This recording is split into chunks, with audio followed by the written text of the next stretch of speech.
الحمد لله وحده والصلاة والسلام على رسول الله وعلى آله وأصحابه أجمعين إلى يوم الدين.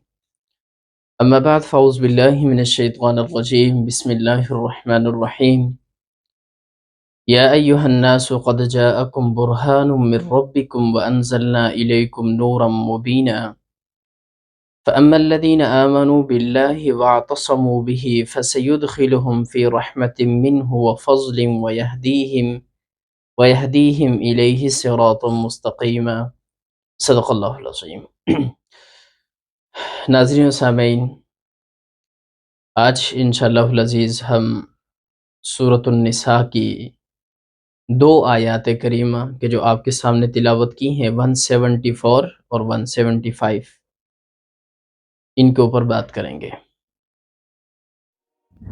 آج تک ہمارے قلوب و اذہان کے اندر ہمیشہ سے جو ایک سوال رہا ہے، ایک مسلم، ایک مومن، بندہ مومن کہ ہر وقت جس کے دل و دماغ کے اندر یہ سوال بیٹھتا ہے، ابھرتا ہے، وہ یہ ہے کہ آیا وہ کون سا سیدھا راستہ ہے، وہ کون سی سیدھی راہ ہے کہ جس پر چل کر ہم اپنی منزل تک پہنچ سکتے ہیں. اسلام لانے کے بعد، ایمان لانے کے بعد، کلمہ لا الہ الا اللہ محمد رسول اللہ صلی اللہ علیہ وسلم پڑھنے کے بعد پھر بھی یہ سوال رہتا ہے کہ آیا کون سا فرقہ ٹھیک ہے، کون سا مسلک درست ہے، دیوبندی ٹھیک ہیں، بریلوی ٹھیک ہیں، اہل حدیث ٹھیک ہیں. پھر ان کے اندر مختلف قسم کے فرقے ہیں، اشاعت توحید و سنہ، کوئی حیاتی ہے، مماتی ہے، اور اسی طرح سے بریلوی مکتب فکر کے اندر بہت سارے نظریات کا اختلاف ہے عقائد کے اندر. تو ان ساری چیزوں کو جب ایک بندہ مومن یا ایک مسلم دیکھتا ہے تو کشمکش کی صورتحال میں ہو جاتا ہے. اب یہ ایک سوال ہے کہ یہ کیسے ان ساری چیزوں سے نکل کر آپ اطمینان حاصل کر سکتے ہیں اور آپ یکسو ہو کر اللہ رب العالمین کی بندگی کر سکتے ہیں. اب یہ سوال پیدا ہونے کی سب سے پہلی جو وجہ ہے وہ آپ جانتے ہیں کہ کیا ہے، اور وہ وجہ یہ ہے کہ ہم نے بحیثیت مسلم اور بحیثیت مؤمن ہونے کے ہم نے اپنے آپ کو یہ ذمہ دار ہی نہیں سمجھا کہ ہم قرآن اور حدیث کا کیا کریں، مطالعہ کریں. اب یہی وہ سب سے پہلی وجہ ہے کہ جس کی وجہ سے، جس کے سبب سے میرے اور آپ کے دل و اذہان اور قلوب کے اندر یہ سوال پیدا ہوتا ہے. یہ کشمکش اور اضطراب کی کیفیت ہے. میں اور آپ اگر قرآن اور حدیث کا مطالعہ کریں صحیح معنوں کے اندر، ایسا نہیں کہ اپنے مسلک کی ترویج کے لیے یا اپنے مکتبہ فکر کی ترویج کے لیے ہم قرآن اور حدیث کا مطالعہ کریں، نہیں، بلکہ ان ساری کی ساری چیزوں سے بالا تر ہو کر اگر ہم قرآن اور حدیث کا مطالعہ کریں تو 100% مجھے اور آپ کو اطمینان بھی مل سکتا ہے، اور وہ جو اضطراب کی کیفیت ہے اس سے ہم باہر نکل سکتے ہیں اور ہمیں حق کا راستہ بھی مل سکتا ہے. یہ ایک الگ ٹاپک اور ایک مضمون ہے کہ آیا یہ جو فرقے ہیں، یہ جو مسالک ہیں یا جو مکاتب ہیں، کیا ان کو فرقہ کہا جا سکتا ہے یا نہیں، کس حد تک ان کے اندر شدت ہو تو وہ کیا ہے، مذموم ہے. بہرحال ہم اس پر آج بات نہیں کرنے والے. بات تو یہ کرنی ہے کہ سیدھا راستہ کون سا ہے، حق کا راستہ کون سا ہے، اور معرفت الہی کون سے راستے پر چل کر ہمیں حاصل ہو سکتی ہے. سورۃ النساء کی یہ جو آیات میں نے آپ کے سامنے تلاوت کی ہیں 174 اور 175، اس آیت کے اندر اللہ رب العالمین فرماتے ہیں، جو پہلی آیت ہے، یا اعوذ باللہ من الشیطان الرجیم، یا ایھا الناس قد جاءکم برہان من ربکم وانزلنا الیکم نورا مبینا. ہے لوگو، تمہاری طرف، تمہارے رب کی طرف سے ایک برہان آ چکی ہے. برہان کس سے کہتے ہیں؟ برہان اس دلیل کو کہتے ہیں کہ جو بالکل واضح ہو، مبین ہو، روشن ہو، جس کے اندر کسی قسم کی کوئی کجی نہ ہو، کوئی نقص نہ ہو، کہ آپ اس کو اٹھا کے دیکھیں اور آپ کے سامنے وہ پیش کی جائے تو آپ کو بالکل صاف ستھری سمجھ میں آئے۔ تو اللہ رب العالمین نے یہاں پہ جو خطاب کیا ہے وہ یا ایھا الناس کے ساتھ کیا ہے کہ ہے لوگو۔ اب اس خطاب کے اندر جو اس کے مخاطب ہیں وہ ساری کی ساری انسانیت ہے، پوری کرۂ ارض پر جتنی بھی انسانیت ہے وہ اس کی مخاطب ہے کہ یا ایھا الناس، اے انسانیت، اے لوگو، اللہ نے جن کو انسان بنایا، تمہارے طرف تمہارے رب کی جانب سے دلیل آ چکی ہے، برہان آ چکی ہے۔ وَأَنزَلْنَا إِلَيْكُمْ نُورًا مُبِينًا، اور اللہ رب العالمین فرماتے ہیں کہ ہم نے نازل کیا تمہاری طرف نور مبین، یعنی کہ واضح روشنی۔ اب دیکھیے کہ یہ ایک ایسی برہان ہے، اس برہان سے مطلب کیا؟ اس برہان سے مراد کتاب اللہ اور سنت رسول ہے۔ اللہ کی کتاب بھی مراد ہے اور سنت رسول بھی مراد ہے۔ ایسا نہیں ہے کہ اس برہان سے مراد صرف اور صرف کیا ہو، اس دلیل سے مراد صرف اور صرف کیا ہو، صرف کتاب اللہ نہیں، بلکہ قرآن اور صاحب قرآن دونوں مراد ہیں۔ جس طرح سے کہ سورۃ البینہ کے اندر اللہ رب العالمین نے آپ صلی اللہ علیہ وسلم کو بینہ فرمایا، لم یکن الذین کفروا من اہل الکتاب والمشرکین حتی تأتیہم البینہ۔ لم یکن الذین کفروا، نہیں تھے وہ لوگ باز آنے والے کافروں میں سے، من اہل الکتاب والمشرکین، اہل کتاب میں سے مشرک، اور من اہل کتاب میں سے جنہوں نے کفر کیا اور مشرکین میں سے جنہوں نے کفر کیا، وہ باز آنے والے نہ تھے یہاں تک کہ ان کے پاس بینہ آ جاتے۔ پھر اگلی آیت میں فرمایا کہ بینہ کیا ہے؟ رسول من اللہ، وہ اللہ کی طرف سے ایک رسول ہے، یتلو صحفا مطہرہ، کہ جو پاک اور صاف اوراق کی کیا کرتا ہے؟ تلاوت کرتا ہے۔ تو دیکھیے اس آیت کے اندر، اس صورت کے اندر بھی اللہ رب العالمین نے محمد رسول اللہ صلی اللہ علیہ وسلم کو بینہ قرار دیا، ایک روشن دلیل، ایک واضح دلیل۔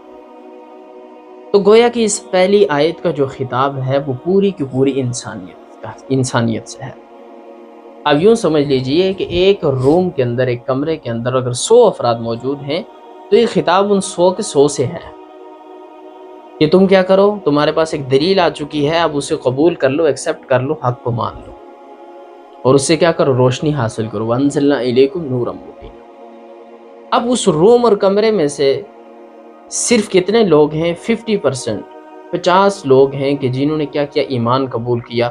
تو اب ان سے اگلی آیت کے اندر اللہ رب العالمین کا خاصتاً خطاب ہے، فَأَمَّا الَّذِينَ آمَنُوا بِاللَّهِ، پس وہ لوگ کہ جو ایمان لائے اللہ پر، سارے کے سارے تو ایمان نہیں لائے، مختلف مذاہب ہیں، ادیان باطل ہیں، تو ان میں سے جو ایمان لائے اللہ پر، فآمنوا باللہ واعتصموا بہ، اور پھر اللہ کے ساتھ چمٹ گئے، فسیدخلہم فی رحمت منہ وفضل ویہدیہم الیہ صراطا مستقیما۔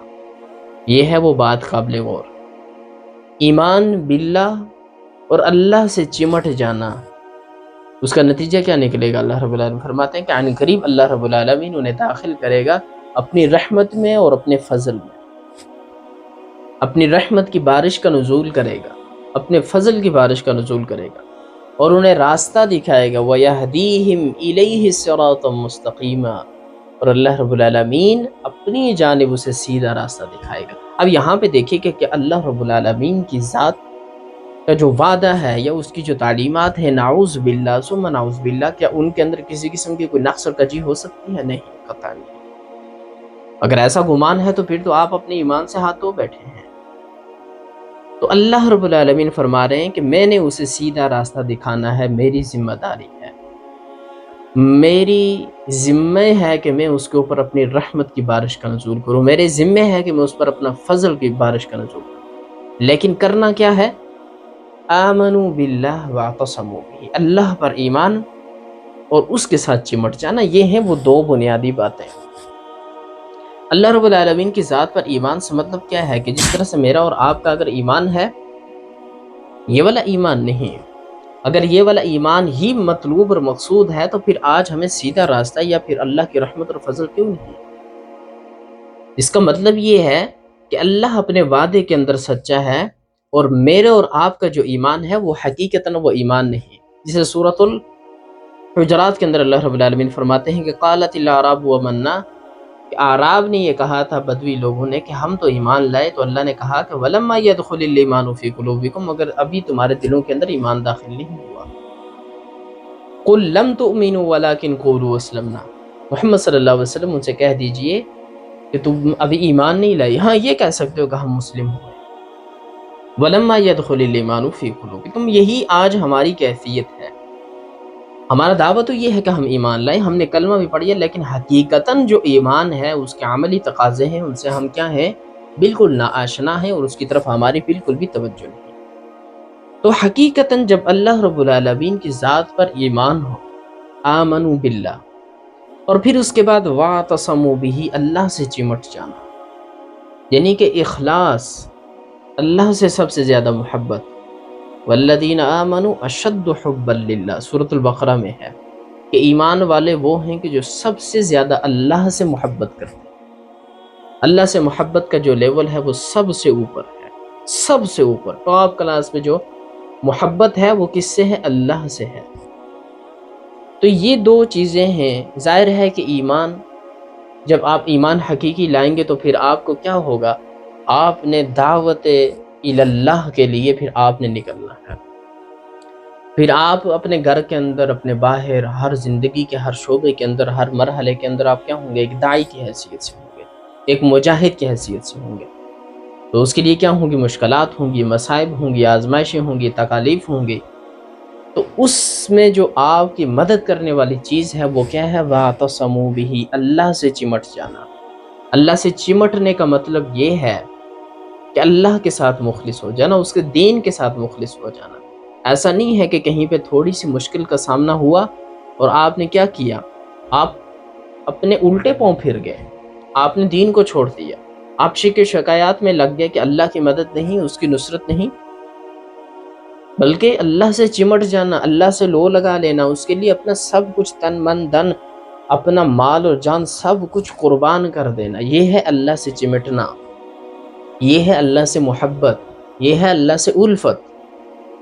تو یہ جب دو کام ہوں گے تو اللہ رب العالمین خود اپنے ذمہ یہ لے رہے ہیں کہ میں اسے سیدھا راستہ دکھاؤں گا، اس کے دل کے اندر جو اضطراب کی کیفیت ہوگی وہ نہیں ہوگی۔ اب یہی دو چیزیں کامل نہیں، مکمل نہیں، بلکہ کسی حد تک بھی نہیں ہے ہمارے اندر، نہ ایمان ہے وہ، اور نہ ہی اللہ سے وہ محبت اور الفت ہے، اور نہ ہی اسے ہمیں وہ جذبہ ہے کہ ایمان والے اللہ سے زیادہ محبت کرتے ہیں۔ تو ہماری محبت سے تو اللہ سے ہٹ کر بلکہ کس سے، یہود اور ہنود سے ہے، کس سے ہے، مغربی تہذیب سے ہے، مغربی رسومات سے ہے، فلم انڈسٹری سے ہے، میاں اپنی بیوی اور بچوں سے ہے، اپنے خاندان سے، اپنے خاندان کے رسومات اور خرافات سے ہے۔ تو گویا کہ اللہ کی محبت پیچھے رہ گئی، اور ہماری محبت جو دوسری دیگر محبتیں ہیں انہوں نے کیا کر لیا، سب خود لے لیا۔ تو یہی بنیادی وجہ ہے کہ آج ہمارے معاملات کے اندر، ہماری زندگی کے اندر وہ سکون نہیں، وہ چین نہیں، بلکہ اضطراب کی کیفیت ہے۔ اور ساتھ ہی ساتھ ہم کہتے ہیں کہ ہمیں کون سا راستہ سیدھا ملے گا، کیا دیوبندی ٹھیک ہے، بریلوی ٹھیک ہے، حدیث؟ اللہ کے ولی، آپ قرآن اور حدیث کا مطالعہ کریں، خود اللہ نے ذمہ اٹھایا۔ اب حقیقی معنوں کے اندر ایمان تو لاؤ۔ تو جب حقیقی معنوں کے اندر ایمان کیسے آئے گا، قرآن اور حدیث کا مطالعہ کرنے سے۔ بغیر قرآن اور حدیث کے مطالعہ کیے آپ کیسے کہہ سکتے ہیں کہ میرا ایمان کیا ہو گیا، کامل اور مکمل ہو گیا؟ نہیں ہو سکتا۔ جب تک اس اللہ رب العالمین نے جو رہنمائی کے لیے وہ کتاب کا نزول فرمایا آپ اس کا مطالعہ نہیں کرتے، تب تک آپ کا ایمان مکمل نہیں ہو سکتا۔ پھر محمد عربی صلی اللہ علیہ وسلم جو صاحب قرآن ہیں، ان کی زندگی کو نہیں پڑھتے تو آپ کا ایمان مکمل نہیں ہو سکتا۔ پھر اللہ کے ساتھ خلوص کی وہ کیفیت کیسے پیدا ہو سکتی ہے کہ آپ کا قرآن کے ساتھ سالہ سال کوئی تعلق نہ ہو، کوئی نسبت نہ ہو، آپ اسے کھول کر دیکھتے بھی نہ ہوں؟ تو بہرحال اس کے لیے مجھے اور آپ کو قرآن اور حدیث کا یکسوئی سے مطالعہ کرنا ہوگا، اس کے لیے جدوجہد کرنی ہوگی، اپنے آپ کو اللہ کی راہ میں وقف کرنا ہوگا۔ اللہ رب العالمین یہی تو فرماتے سورۃ العنکبوت کی آخری آیت ہے، وَالَّذِينَ جَاهَدُوا فِينَا لَنَهْدِيَنَّهُمْ سُبُلَنَا، کہ جو ہمارے راستے کے اندر کیا کرتے ہیں، کوشش کرتے ہیں، لَنَهْدِيَنَّهُمْ سُبُلَنَا، تو ہم ان کے لیے اپنے راستے کھول دیتے ہیں۔ کیا میں اور آپ نے آج تک کوئی کوشش کی ہے اللہ کے لیے، اس کے دین کے لیے، اس کے دین کی ترویج کے لیے، نفاذ اسلام کے لیے، اقامت دین کے لیے؟ نہیں، قطعا نہیں۔ جب جد و جہد اور کوشش نہیں کی تو پھر شکوہ شکایات کس بات کا کہ اللہ کی رحمت کا نزول نہیں، اس کا فضل نہیں، اور سیدھے راستے کا نہیں پتہ چلتا، اطمینان نہیں، سکون نہیں۔ آپ کوشش تو کریں۔ تو یہ ہے وہ اصل چیز، ایمان باللہ، اور اس کے ساتھ رسالت پر ایمان۔ اور دوسری جو چیز واعتصموا بہ، اللہ اور اس کے رسول سے چمٹ جانا، اس سے محبت اور الفت، قرآن اور حدیث کو اپنے دامن سے لگا لینا، اپنی زندگی کا اوڑھنا بچھونا بنا لینا۔ اس کے نتیجے میں اللہ رب العالمین آپ پر اپنی رحمت، اپنی فضل کی برسات کا، بارش کا نزول بھی فرمائیں گے۔ اور جو دوسری چیز ہے، اللہ رب العالمین فرمایا کہ وَيَهْدِيهِمْ إِلَيْهِ صِرَاطٌ مُسْتَقِيمٌ، اللہ رب العالمین انہیں اپنی طرف سیدھا راستہ دکھائے گا۔ ہم اللہ رب العالمین سے دعا گو ہیں کہ اللہ رب العالمین مجھے اور آپ کو ان باتوں پر عمل کرنے کی توفیق عطا فرمائے۔ وما توفیقی الا باللہ۔